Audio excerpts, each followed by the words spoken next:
What's up, YouTube Nation? Coming to you live, this TKO Boxing Digest. My name's Lamar, aka the Black Abe Sanchez, and my man. Hey, my name is Derek, aka the Black Al Bernstein. Shout out to Al Bernstein. What up, Al Bernstein? Shout out to Rigo. Shout out to Rigo. All right. Want to see you back in the ring soon? For sure, man. We're gonna talk about today. We're gonna start a series. We're gonna call it the Unsung series. Yes. The reason why I'm doing this series is because a lot of boxers who made great contributions to our sport. People they were game changers. They were historic, and then suddenly they fall on hard times, and they never got that just due they deserve. Okay. In the black community, we have a show called TV1 Unsung, where it's about singers and actors who were very prominent in their role, but they never got the big exposure they needed, and as a result, people forget about them. So we think it's a good time, to set aside some time and talk about some boxers who have great places in history, but they just don't get the respect they deserve. Okay. And the first person we're going to talk about is Roy Jones Jr. Roy Jones Jr. What more can we say about Roy Jones? Roy, you must have forgot. You must have forgot about Headbangers. I smoke. I drink. Roy Jones Jr., man. RJJ. RJJ. This guy arguably could be the most athletic boxer that's ever walked the face of the earth. Personally, there's nobody to me had his combination of reflexes, speed, and power. There's nobody even close. Not even close, man. This guy, Floyd Mayweather, he has great cat-like reflexes. Well, his speed and power is not like that. Nothing like Roy Jones. You know what? I feel like Roy Jones he came up in the wrong era.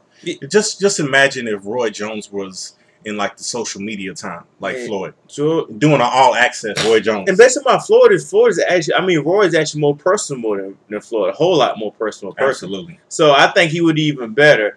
With Roy, like I said, the only person I consider more athletic is Sugar Ray Robinson. But I'm being honest with you, I don't have a 35mm camera to watch the film, so I don't know exactly how fast or whatever he was. So yeah. So unless you're 95 years old, you don't know how fast Sugar Ray Robinson really was to really compare. For sure, man. But shout out to Sugar Ray Robinson. He is the greatest fighter of all time, though. I just gotta put that. He's definitely. I gotta put that. Yeah, I just gotta put that out there. But in terms of Roy, man, this man from 1992 to 2002. What can you not talk about this dude? Dude won 4 divisions: middleweight, super middleweight, lightweight, heavyweight. The first person in the last 100 years to hold it, to be a middleweight champion and a legit heavyweight champion. Absolutely. And John Ruiz is no pushover heavyweight. And that's what I'm about to say. Is like, if you look at the heavyweight landscape we are in now, it makes that heavyweight fight, the heavyweight title got even more legit. Absolutely. It makes it more legit. So this dude, because back then when he won the title, everybody like, well, he took on the smaller John Ruiz, because John Ruiz is kind of small, very slow, had okay power for heavyweight. And you know what I mean, the time he came up. So now if you look at it in the landscape, that victory is a great victory. Great victory.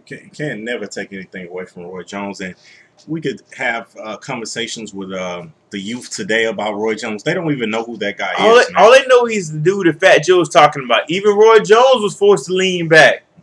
Yeah.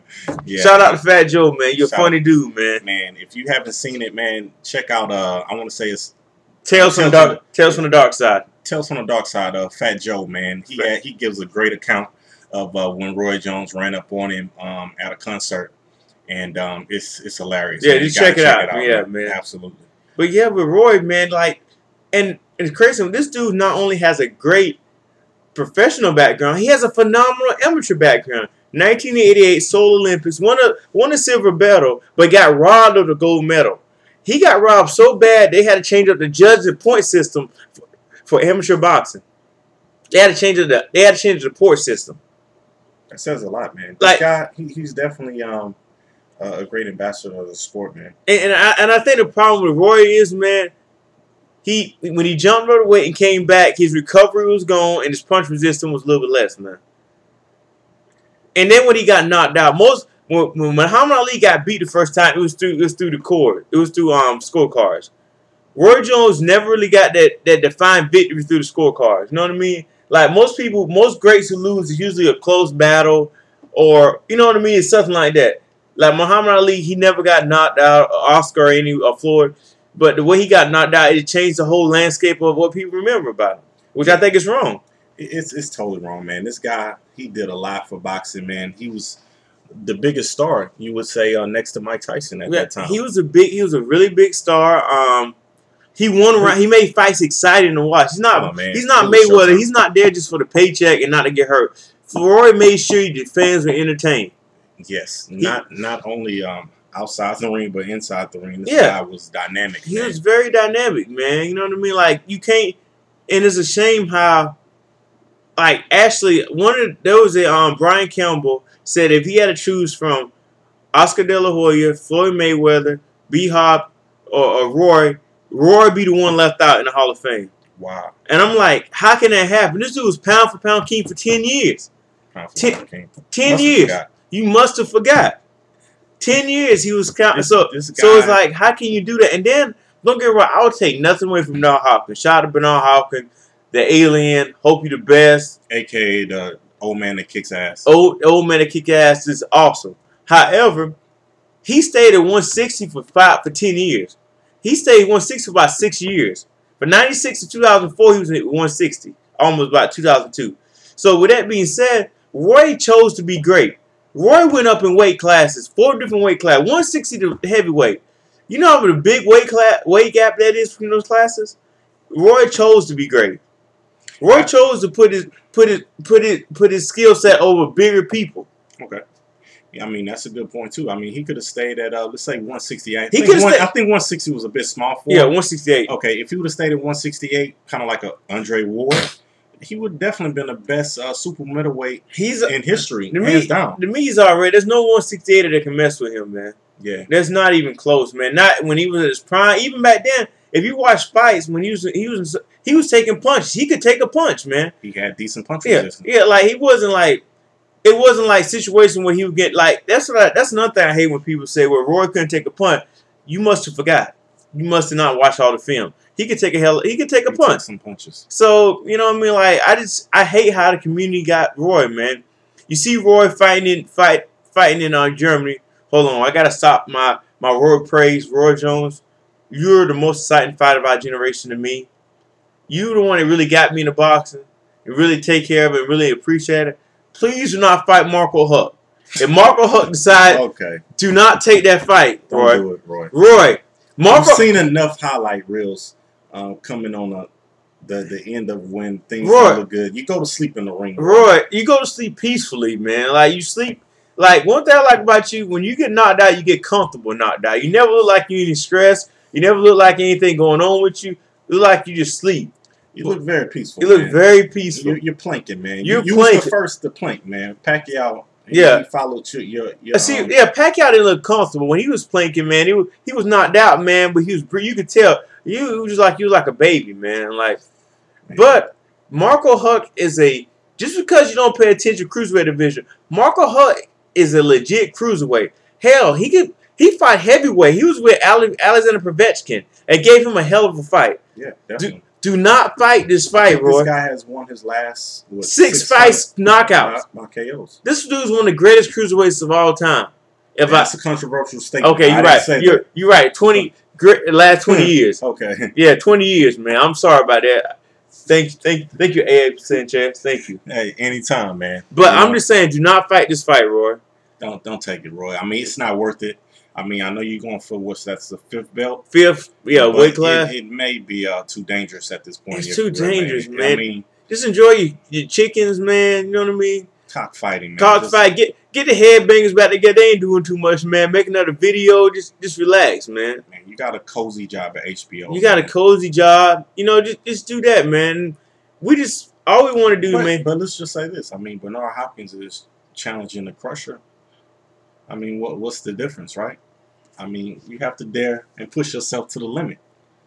Roy, I didn't say that, Roy. What this man was saying right here, I'm not co-signing that, Roy. Yeah. I respect you too much.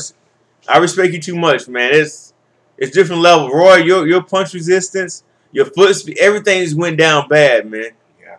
I mean, what is he? Maybe 30% of the fighter that he wants for? If that, man. If that, man. Like it's not. You don't have to fight anymore. I don't know your financial situations, Roy. I hope that Dan Raphael is making that up, man. That's all I hope he is, man. Yeah, hopefully it's just propaganda, man. It's not a good look to see you 35 years old fighting every month. That's all. 40 years old fighting every month, man. Absolutely. And James Toney, if you're listening, you need to retire too, homie. We're gonna do a video on YouTube, James Toney. James Toney, you're a great fighter. Great fighter, man. But you're long in the tooth, man. Man, James, man, you get. I mean, okay, let's go ahead and do a Roy Jones, James Toney too. You know what I'm saying? Fuck it. I mean, this is really. I mean, let's put two light fighters together. They're both basically shot worn at this point, man, past their prime, and just let them, man, slug it out, man. You know? Man, who's going to who's going to even be at that fight? Nobody's going to be there at that fight, man. For one thing. Another thing is, why would you even want that fight, man? Hey, man, it's better than Roy Jones, Mark Huck, man. I'm just trying to find outs for Roy to make money, man. You know, I mean, you wouldn't watch the fight. Roy Jones. I would. You got to, man. Just because, right? I'm trying to think of Roy. Who can? Let's see, Roy. Who can he fight? I gotta think. It's gonna be a next video. I'm gonna think of somebody that Roy can fight. That's a name that's pretty decent. Maybe he needs to just go to BKB, man. What you think about that? And fight in a pit. Maybe he should just become a pit fighter. Man, he get knocked out bad, man. Ain't no ropes to save him, man. That is true. Ain't no ropes to save you in BKB, man. Roy, you don't have a lot of options, man. Yeah, to fight prize fighting, man. Yeah, like BKB be all bad for him, man. Yeah, it's a situation where he should just go out, ride into the sunset and not go out on the shield, man. We've seen this act before, where an older fighter, just doesn't know when to say it's time. I don't understand this too, man. Like Roy's on the bad side of the whole thing. Because why didn't he never get up with Golden Boy, man? Why didn't he never link up with Oscar? In a roundabout way. Yeah. Yeah, sure. Yeah, like that would have been a good look for him at that time. Now, Oscar Oscar not gonna return your phone calls. Roy, don't call him, man. Don't call him, Roy. Don't waste your minutes on your phone, man. Just don't. Roy, it's just one of those things, Roy, man. We're giving you praise today. Yeah, man. You praise that Unsung, man. I feel like you're forgotten. You beat a lot of great fighters, man. You're a warrior, man. Like people. I had to talk about this, man, because I get tired of these young cats see you as a dude get knocked out, man. Yeah, that's the lasting impression that a lot of casual fans have about you, Roy. That it shouldn't be like. And I'm gonna go on the record, and my partner know right here, Black Abe Sanchez, know how I feel, and this is gonna be controversial, but I don't really care. Muhammad Ali was only good for 7 years, man. Oh my goodness. 60. Okay, I take it right. 64 to 70, maybe 75, 11. What did he do between 74 and 80? That's all I want to know. He got He got beat by Leon Spinks, only was his 13th professional fight. Now let's not forget that in his prime, he wasn't able to fight for 4 years. Okay. But I'm just saying, if you take away 64, 67, he was phenomenal. Sure, absolutely. 60, 70, 70, 74. Even when he fought the Fraziers and Ali? Was he still that dominant force? Was he blowing people out? So we're making a point that even the greatest fighter of all time, Sugar Ray Robinson, still Sugar Ray Robinson at the end of his career. Somebody probably the perfect example of getting beat up, but nobody really talks about it. Joe Louis, man. Joe Louis got put through the ropes. It was bad. I mean, I hate even watching that highlight. Yeah, like so. I'm saying, so such a great champion. So for people to give Roy so much heck, I just don't like that, man. Yeah, Roy, it's unfair, man. But I mean, casual fans, they have a short-term memory, and that's just the landscape of boxing right now.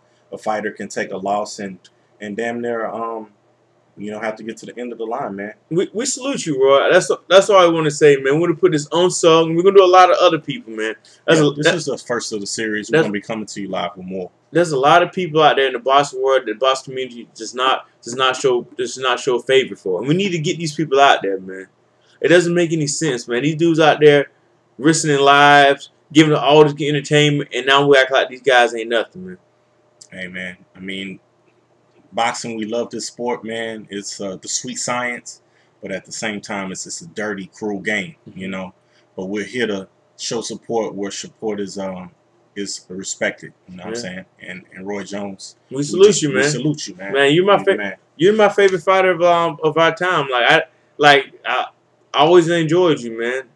I just I wish you was able to call you on shots a little bit better in terms of of doing Yeah. things, man. I mean, if he would have retired after the Tarver first win, I feel like he probably would have Oh man, if he retired then, this dude would be on GOAT status right now. GOAT status. Man. Like people wouldn't be talking about Mayweather no more, man. They still be on Roy. They be comparing, instead of comparing Mayweather to like Sugar Ray Leonard, they be comparing him Mayweather to Roy. Yeah, everybody after Roy would be in his shadow. Yeah, you know? But you know, that's just not how things work out. You know. Well, it's been real, YouTube. Yep. Appreciate your time. All right, salute y'all. Salute y'all. You know, click the subscribe button, the like button, and follow us. We're coming to you live. Until next time. Yep.